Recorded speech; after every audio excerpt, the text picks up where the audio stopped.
calculated effort by the father to push his son into what the sources call hell-like helplessness. And then from there, we can begin to grasp the sheer resilience that let JSA undo all of that programming decades later. It's like a real-world test of nature versus nurture, or I guess nurture versus anti-nurture. Exactly. It's a study in environmental determinism versus, well, the human spirit. Okay, so let's unpack this. This wasn't just neglect. This was a plan. It was strategic. Where does it start? At what age did this begin?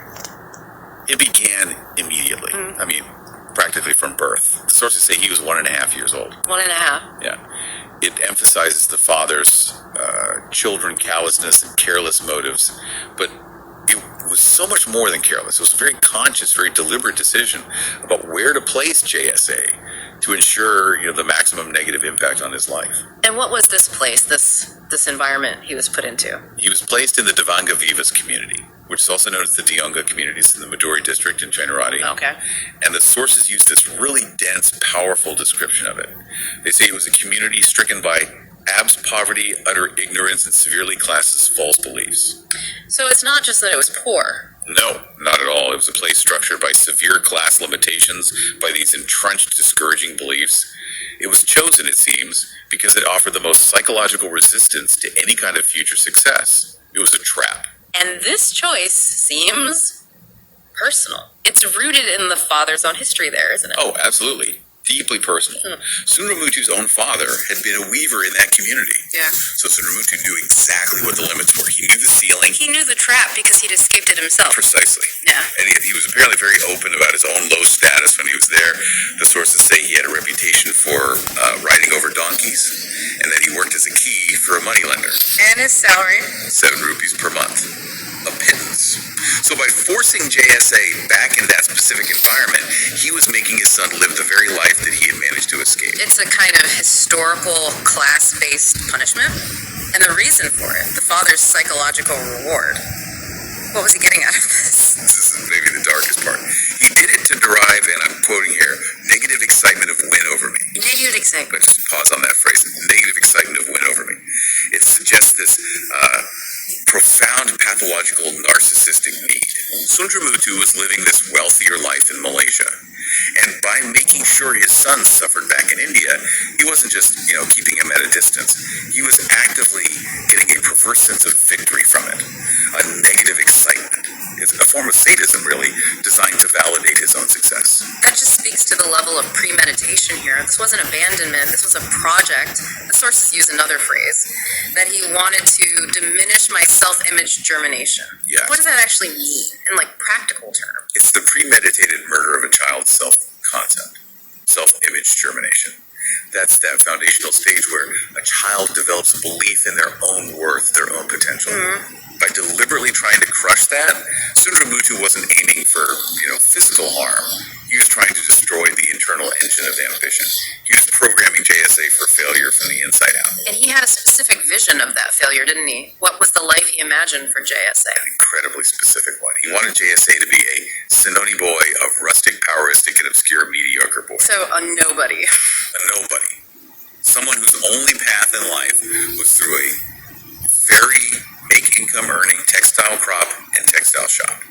The ultimate goal, and the sources leave no doubt, was to push me into poverty and make nobody in life in the world. Okay, and this is where the psychological warfare just gets turned up to 11. The lifestyle contrast. Right. Sundaramuthu wasn't poor while his son was suffering. Tell us about his visits. They were rare. Incredibly rare. Once every 4 years. One time there was a gap of 7.5 years. And when he showed up, He was a spectacle of success. The sources are so detailed here.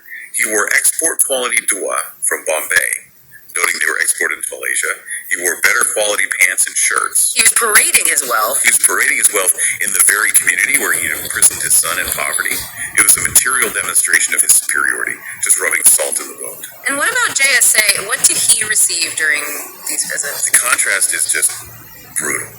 While the father is wearing export quality clothes, JSA gets only ordinary kindergarten things brought from Malaysia. So Trinkets. And a deliberate, targeted withholding of resources, of dignity. The message couldn't be clearer. My wealth is huge, but you get none of it. You belong here, in this world I've chosen for you. Which sets the stage for the next layer of this, because it wasn't just the father, the whole family was involved. The entire relative faction, as the source calls it, they subjected JSA to severe injustice and sideline maltreatment. Because the father set the tone. Exactly. Because Sundaramuthu had cast him out and openly devalued him, the entire family network felt they had permission to do the same.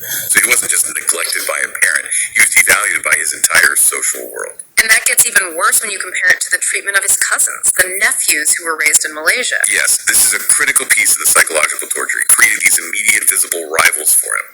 Sundaramuthu endeared himself to his sister's sons, Padmasan Dure and Sarasu's son Sa. And he praised them? He praised them unduly, right in front of JSA, called them mention kids, high status children. And the educational gap here is just staggering. JSA was destined for a textile shop.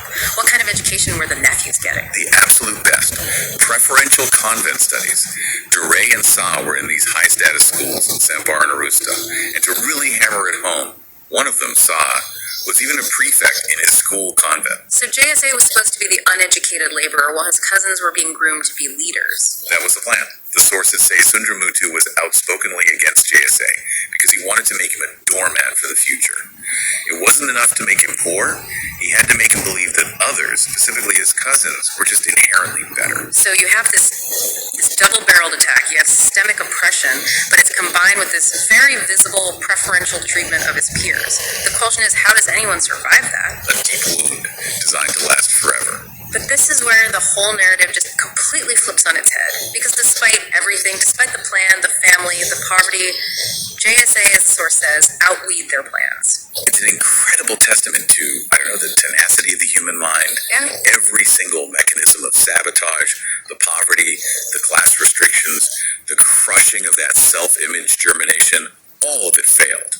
It didn't produce the obscure, mediocre boy he was supposed to be. So what was the final outcome? The grand achievement that proved that whole prediction false? The sources are very clear. JSA became a world trust transactional analyst. And at what age did he achieve this? At the age of 71. 71. Well, we have to pause here because this is the whole resolution. For you listening, what exactly is a world trust transactional analyst? And why is that the perfect symbolic counterpoint to his father's plan? It's the ultimate intellectual victory. Transactional analysis, or TA, is a really sophisticated branch of psychotherapy.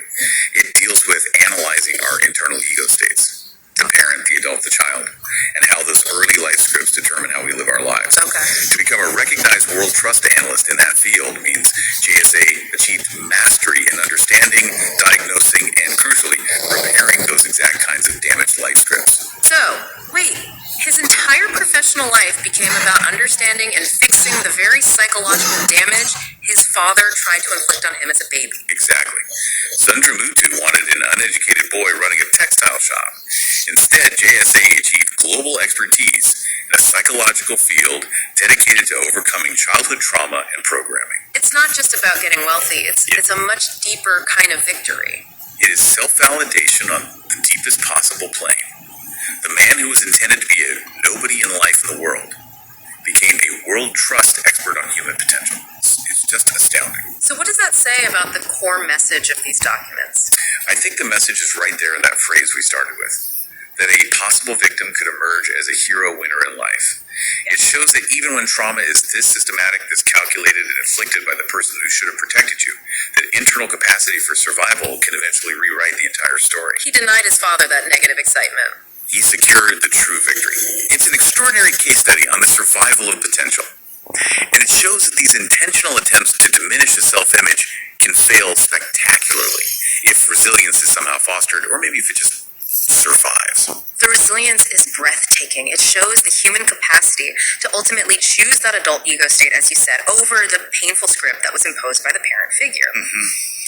Well, that is a powerful place to land after this intense analysis. Thank you for helping us dive deep into the psychological warfare outlined here. It was a privilege to discuss it. Before we wrap up, we want to leave you with one final thought based on JSA's journey.